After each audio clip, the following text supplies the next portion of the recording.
ghosts are escaping! The pyramid monster's on fire! The peanut butter is reaching critical mass! Get to the chopper! Get to the chopper! Oh! Hey, guys! Don't mind the smoke. I'm just cooking. Star, the quantum fluctuations in the neural network are destabilizing the fabric of reality, and the entropy of existence is rapidly accelerating. Put a poultry patch on it. I'll deal with it after the video.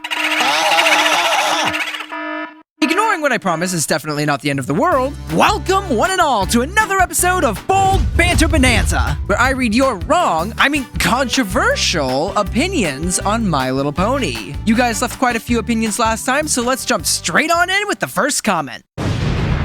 The Cutie Mark Crusaders are the worst. Woof! We're starting off lighting fires! Almost all of the episodes are boring and pointless. They add very little to the overall plot, and I can't bring myself to care about them at all. Also, no one talks about how Scootaloo is a victim of child neglect. Okay, so I don't want to make any assumptions, but based off of this comment and some other comments I have read with similar opinions, I think I understand why someone might not like the CMC episodes all that much. The CMC, especially in earlier episodes, are children, and the conflicts that they find themselves in and the stories that they have are usually based around the idea of growing up. We have episodes that have a school bully. We have an episode where Apple Bloom is finally old enough to stay home by herself for the first time. So I think their episodes are more meant to relate to people around that age group. Now, I don't know how old you are, but I am going to guess that you are not 8 years old. If I am wrong though, and you are 8 years old, please proceed to discard your tablet, as you should not be on the internet at this age. Now, all that being said, I do actually personally disagree. I enjoyed their episodes. I think that the Cutie Mark Crusaders generally had some pretty darn good episodes, especially the ones where they are interacting with their older sisters in some way. Forever Philly was an excellent episode in my opinion because it did such a good job at showing the situation where a younger sibling is growing up and the older sibling is missing that. Because the older sibling has moved out and started a career and isn't able to spend much time with them anymore, they don't realize that the younger sibling has started growing up and is not the same person that they were a few years ago. That episode did a really good job of showing both perspectives from the older sibling's point of view and the younger sibling's point of view. And I think it greatly adds on to both Rarity's and Sweetie Belle's characters. But again, yeah, I do get why some people don't enjoy the Cutie Mark Crusaders episodes. To each their own. Next opinion! Magical Mystery Cure isn't that good. Sure, Twilight becomes an alicorn, which I love, I'm not anti-alicorn, but the episode just isn't all everyone says it is. The songs are honestly like a 3 to 4 out of 10, and the storyline doesn't make any sense. Also, Starlight is best pony. Magical Mystery Cure, that is quite an episode, isn't it? I remember when that episode first came out and everyone was going absolutely nuts over the fact that Twilight had gained wings. People screaming that the show is dead and how this episode should be removed from the canon. Good times. I don't know what the exact ratio is between people who do like this episode and people who do not like this episode, but yeah, I've heard quite a few mixed opinions on this. But ignoring the whole Twilight alicorn thing, I do have to agree the episode isn't that good. Primarily when it comes to the plot and the pacing, which just feels so weird and a lot of times very forced, and like this comment says, the storyline doesn't make sense. But 3 to 4 out of 10 for the songs. Yeah, I'd say maybe a 4 out of 10 for some of them, but I think that there's a couple like a True Friend where I would say maybe more like a 5 out of 10. Certainly nowhere near the best that the show has to offer, but I wouldn't say bad. But regardless, I respect your opinion. Thank you for the comment. I find Cadence annoying. I'm not sure why, there's just something off about her. Okay, so here's the thing about this comment. Usually with these opinions, I try my best to understand where someone is coming from. I try to look at different perspectives and get a pretty good idea as to why someone might feel the way they do about a particular topic. But I do not know why this person feels this way. And going by this comment, they also do not know why they feel this way. Now I am left here in an awkward state where I need to talk about this opinion, but I don't know what to say because neither one of us can explain why they feel this way about Cadence. So thank you, Red Panda, for putting me in this awkward position where I don't know what to say. And for that reason, the rest of the time slot for this comment shall now be taken up by an intermission. Enjoy.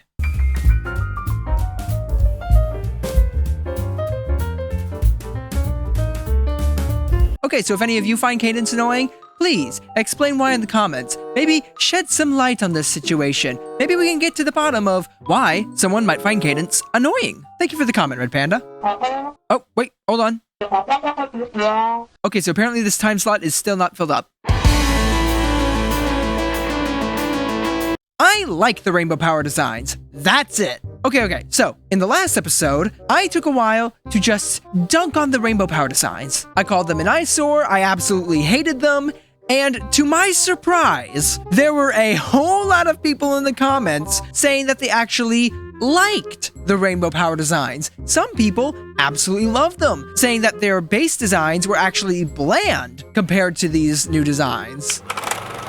I am so glad they did not bring back rainbow power. The character designs were an eyesore. They were just absolutely horrendous to look at, and they only existed to sell toys. And if the characters going and claiming the elements back from the tree means that we don't have to sit through that eyesore again, I am all for it. I do not care. Just keep those horrendous things off the screen.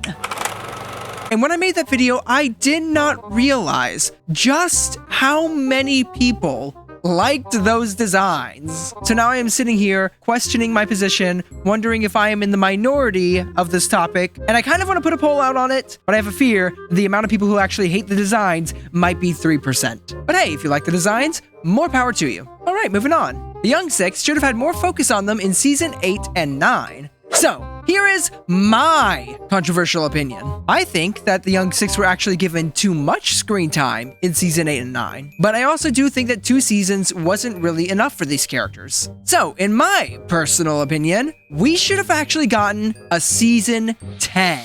This way, we could actually space out the Young Six episodes more, have even more in the next season, and get more episodes to focus on the main 6, which I felt like Seasons 8 and 9 were lacking a lot of because we were focused so much on the Young Six. I know that a lot of people were glad that the show ended where it did so that it didn't just keep on going for all eternity and run itself into the ground, but I genuinely think that the show could have benefited from one more season. One more season.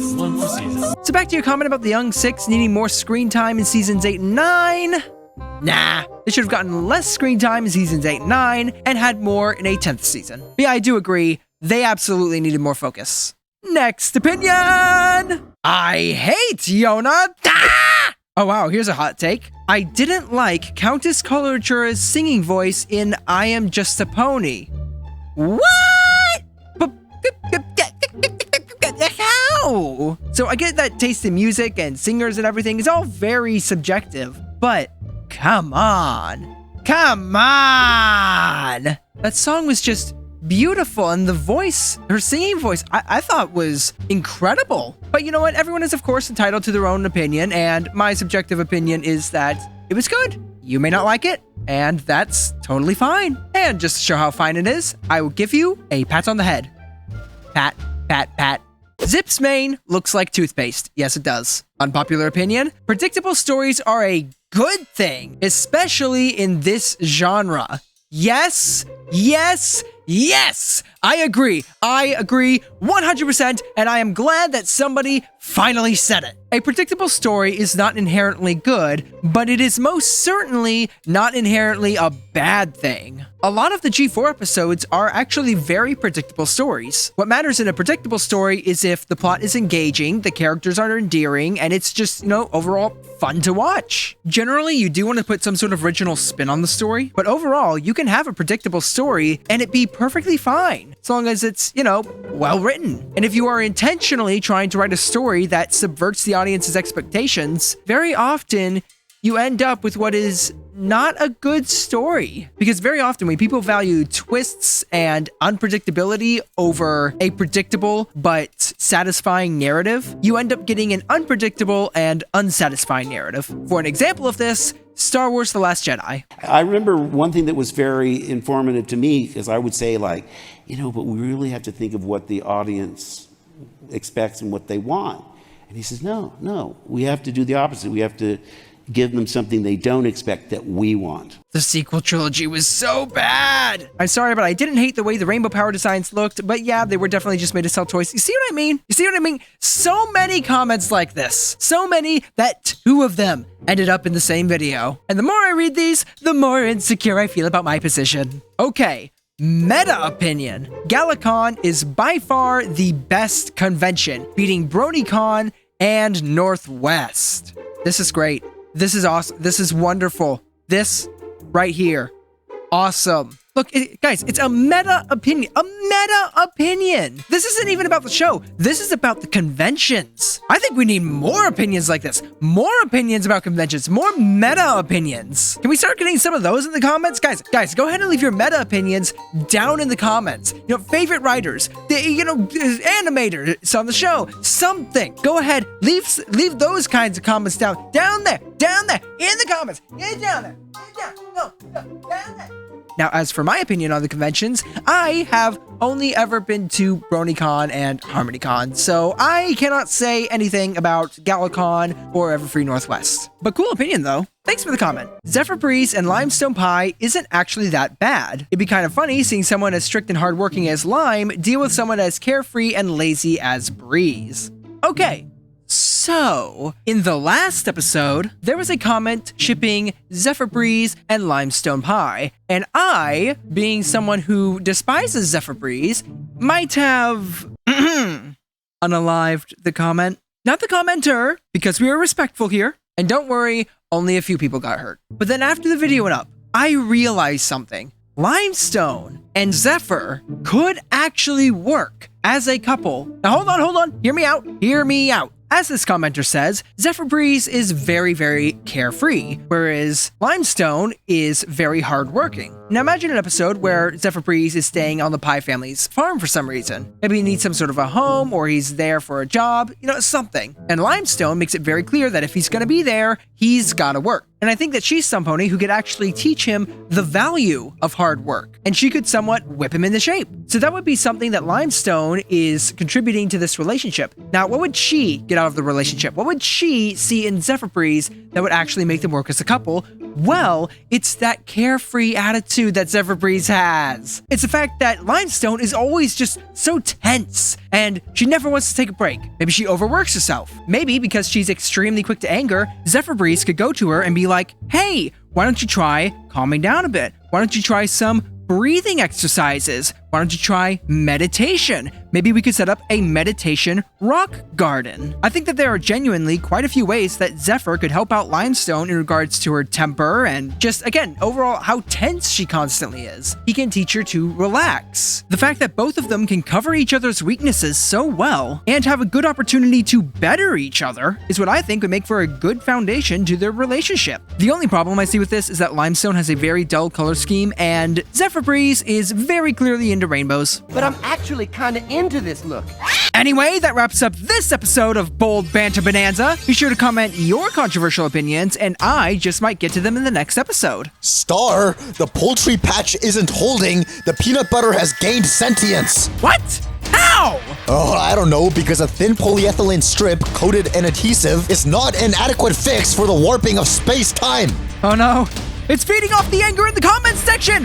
Run! Hello there, I am the Doomsday Peanut Butter. Forgive my bland voice, I only just learned to speak. I am here to tell you to watch the other Bold Banter Bonanza videos. They are on screen now, so you might as well click. Now if you'll excuse me, I am off to go find Jelly and take over the world.